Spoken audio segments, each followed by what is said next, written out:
everyone, my office, launched the Hub City Hero program this year to showcase members in our community who selfishly and steadily give their time, their talent to improve the lives of others. Many citizens are nominated and one was selected. So please welcome Shelley Hayes, our November Hub City Hero. Hey, Shelley, how are you doing? Hey, Mayor. Doing good. How are you? Doing well. So I got a couple questions for you about being our Hub City Hero. So I guess start off just telling us a little bit about yourself.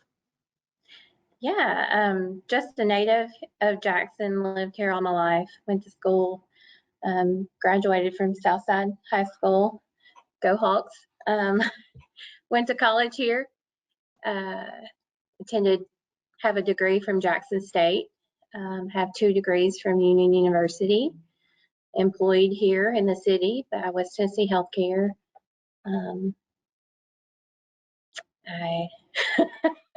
Family, That's kids, a little bit about got a me. good husband. Have an awesome husband. He works for Hiller Heating, Plumbing, Cooling, and Electrical. He's he's my #1 fan. We have 3 children. They are in school here in the public school system. So we love our city. We love our community. It's a great place to raise a family. Awesome. So you started the Rotary Heart and Soul Project, which has helped so many kids in our community. So can you tell us about starting that project and how you brought all 3 Rotary clubs together to do that, and kind of what got you involved in doing that project and starting that? Yeah, really it started with my job at West Tennessee Healthcare. I am the Director of Corporate Health and Wellness. So we meet with employers and we help them implement health and wellness initiatives to support their employee and added benefits to their employees. And I was meeting with one of our clients and just happened to be the school system, and they were arranging I guess a healthy field trip for a group of 6th graders, and they were going to go tour the farmers market, Grubbs Grocery, and they wanted to tour Lift Wellness Center, and had a few people at the table, and the Lift Wellness Center marketing manager was there, and she said, oh, can you make sure on the permission slips ask the students to wear tennis shoes? And Annette Wilson, the school health coordinator, said, well, I can, but I'm going to tell you that not everyone has tennis shoes. Some students wear flip-flops year-round. And really, my heart just sank. I just like, what? And the conversation really took a different turn from that point on. We no doubt we got the field trip planned, but we deviated a little bit. And how can we tackle this? And there were a group of folks tackling this issue years prior to that with, I don't know if anybody remembers the Goody Two Shoes 5K. That group kind of dwindled, and I reached out to form another group, and I actually reached out to you. I think you were working for United Way at the time, and you actually had the idea of partnering with Samaritan's Feet. You had seen, or you gave us the idea, you had seen a shoe distribution, and like there is this company out there, Samaritan's Feet, and I like that idea. They wash the feet, they provide the shoes, they bring a message of hope to the children. It's like, I want to use them. That sounds phenomenal. That's where I wanted to serve the kids, just not give them a pair of shoes. So we hosted a 5K, tried to raise funds. 5Ks are a dime a dozen every Saturday. There's a race. That's a good thing. But we really wanted to get this initiative up and off the ground. And so at that point, I took it to my Rotary Club, and it just took off. Everybody loved the idea. And we got all 3 Rotary Clubs together to work on this initiative. So Jackson has 3 Rotary Clubs, and Old Hickory Rotary Club, Downtown Club, and the Thursday Club. So we all worked together to raise these funds, and several of the community members and businesses also gave to our fundraising. And we started this initiative in 2019, and this will be the 3rd year. So we've served just over 2,400 children so far. And so these are, it's amazing. We have doers in the community. I don't remember coming up with the idea or presenting the idea, but you are the doer. You're the one that said we're going to do this, and didn't stop once the 5K and we got the Rotary Clubs together. And so this program's done for elementary school kids, right? So can you walk the people who may not be familiar with this process, walk them through the process of the volunteer and the student coming in and getting the shoes? Yeah, so there are a few things we need with this project. We obviously need to raise the funds, but we also need about 30 to 60 volunteers on the day of the shoe distribution.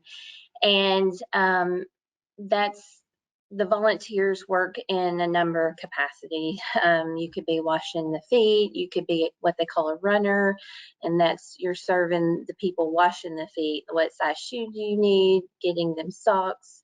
And then there's also the water team. And our water team, I think, has been the same group of guys since this program started. They have designated themselves as the water team. They're wonderful.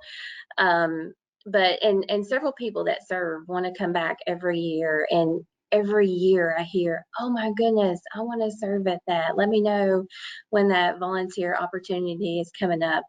But it's phenomenal to see the kids come in there. We clap, we praise them, like it's a good thing, and they're excited. And they're also a little bit like, what's going on here?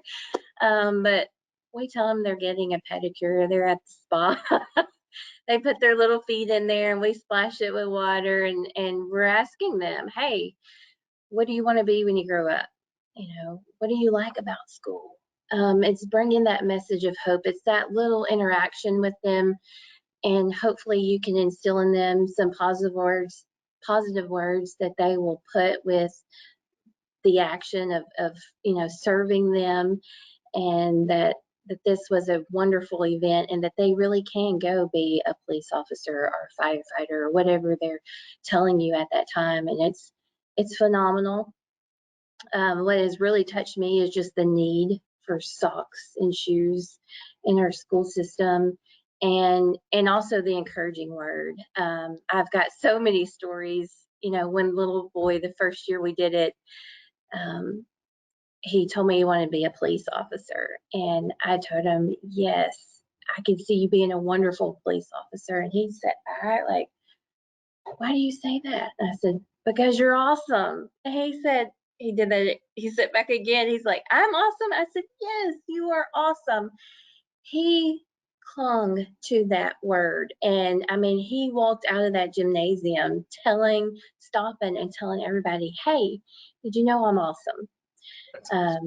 So it's phenomenal. The need for socks and shoes too is there.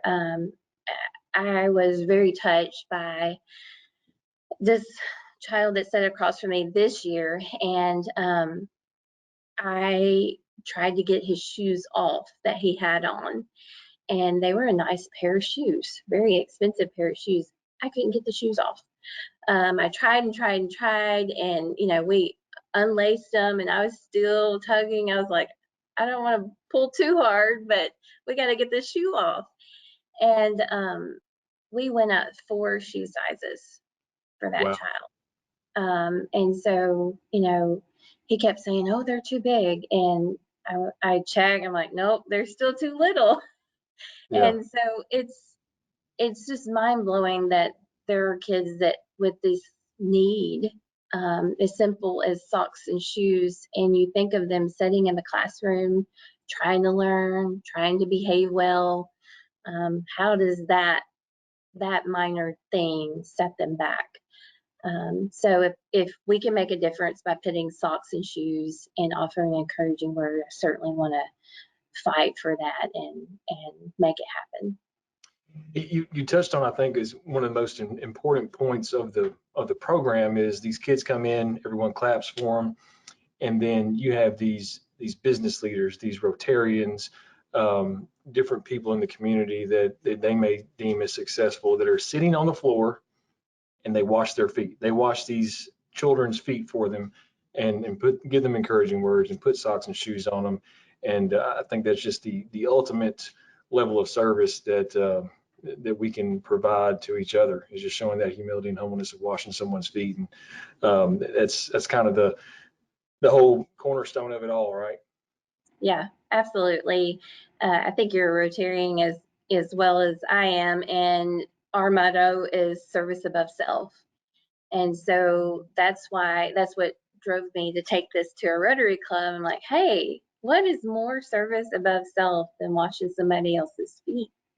Absolutely. This is phenomenal. So I think, children will outgrow their shoes. They might outgrow them next month. That depends on what age they are. That's why we serve elementary age students, because their feet, they grow faster than high school kids. Oh yeah. And those shoes may end up in a dumpster, 2 months from now, but they will never forget the time that community leader took out to invest in them and the words of encouragement they were given. So That is truly amazing. So let's see, if someone is not a Rotarian and they want to take part, they want to give, they want to donate, they want to be a part of the volunteer day, what does that person need to do? yes, so you can donate. Our fund is set up, Rotary Heart and Soul Fund, at the foundation. You can give online, or you can mail a check to the foundation, and just specify Rotary Heart and Soul Fund. We will also get it out. We have a Facebook page, Old Hickory Rotary Club, Jackson Downtown Rotary Club. Find us on Facebook, like our page. We post all things, all events that are going on our Facebook pages. And as the time comes around for volunteers, there will be links to sign up there. Fantastic. And so do y'all have planned the next round of feet washing and shoe distribution? Dates have not been set yet, but we just kicked off the fundraising event. So it's $20 to put a brand new pair of tennis shoes and socks on a child. And now they also get a hygiene bag. It's Okay. like a drawstring book bag with hygiene items, a mask, hand sanitizer, things like that as well. So it's $20. And we just encourage anybody that wants to support this to donate at this time. And then if you just want to be a volunteer, just want to serve, again, find us on Facebook and we'll push that information out there. So $20 and just a little bit of time once a year, you can change some kids' lives. Absolutely. So one last question. So if anyone is interested, just outside of this program, just they want to find a way to give back to the community, what words of wisdom do you have for Use your resources. If Leadership Jackson alumni, if it taught me anything, it's use your resources. When the 5K didn't work, don't get discouraged. Just keep on going. Look for opportunities, with people with that are like-minded. And Rotarians love to serve. So if you've got another idea that we can plug into, we're always looking for new events as a Rotary Club. But yeah, don't give up. Don't ever give up. Keep on. If you fail, try again. Great words of wisdom. And thank you so much, Shelley, for carrying out this idea and making it a realization. I know that the 2,400 kids in our school system, our city, appreciate that. So if you're watching and you're interested in nominating a Hub City Hero, visit jacksontn.gov and click on Hub City Hero under the Mayor's Projects and Initiatives, and recipients are selected monthly. After a year of Hub City Heroes have been recognized, one hero will be selected and awarded $1,000 to the charity of their choice. So I can kind of guess, Shelley, if you're elected, where that's going to go. $1,000 a charity of your choice. And want to thank you so much again, Shelley, for all you do in Jackson and for the Rotary Club. And congratulations again on being November's Hub City Hero. Thank you so much.